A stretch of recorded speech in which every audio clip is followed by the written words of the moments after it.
Hi friends, welcome back to my channel Shriyanshi Princy. ఈరోజు ఈ video ఏంటంటే చాలా రోజుల తర్వాతనైతే నేను మా పొలం దగ్గరికి వెళ్ళాను అన్నమాట.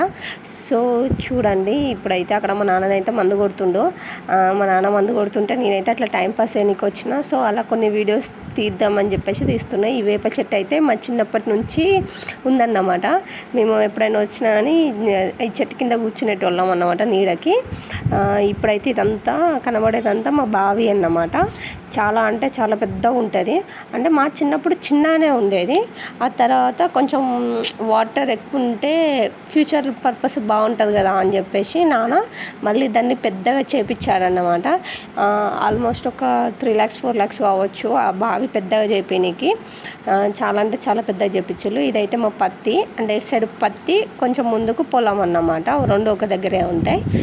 చూడండి బావి ఎంత పెద్దగా ఉందో. నెక్స్ట్ అక్కడ రోడ్డుకే ఉంటుంది మా పత్తి. అది రోడ్ వేరే విలేజ్కి వెళ్ళే రోడ్ అన్నమాట.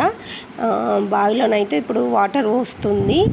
అంటే బావిలో ఆల్రెడీ వాటర్ ఉన్నాయి, కాకపోతే వాగులో నుంచి వెళ్ళి బావిలో వాటర్ పోపించి నెక్స్ట్ ఆ వాగులో వాటర్ అయిపోతాయి కదా అండి, అప్పుడు మేము బావిలో యూజ్ చేసుకుంటాము. బావి అయితే చాలా పెద్ద ఉంది. సో నేనైతే దూరం నుంచి వెళ్ళే వీడియో తీసాను అన్నమాట. కొంచెం దగ్గర పోతే నాకు భయం అవుతుంది. అంటే నాన్న అటు సైడ్ ఉన్నాడు, ఈ బావి సైడ్ ఇటు సైడ్ ఉన్నా కాబట్టి కొంచెం భయంగా ఉండే. దూరం నుంచి వెళ్ళేసిన. ఆల్మోస్ట్ ఒక 6 గుంటలు ఉంటుంది బావి, అంత పెద్దగా ఉంటుంది. సో నేను బాగా దగ్గరికి వెళ్ళి తీయాలనుకోలేదు, దూరం నుంచి వెళ్ళి చూసిన. ఇంకా వానాకాలం అయితే ఎడ్జ్ వరకు వస్తాయి, అంత నిండుగా ఉంటాయి అన్నమాట.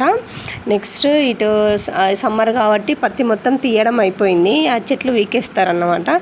ఈ వేప చెట్టును చూస్తానైతే మా చిన్నప్పటి మెమోరీస్ అన్నీ గుర్తొస్తున్నాయి. ఈ వీడియో కనుక మీకు నచ్చినట్టయితే like, share and subscribe the channel. Thanks for watching.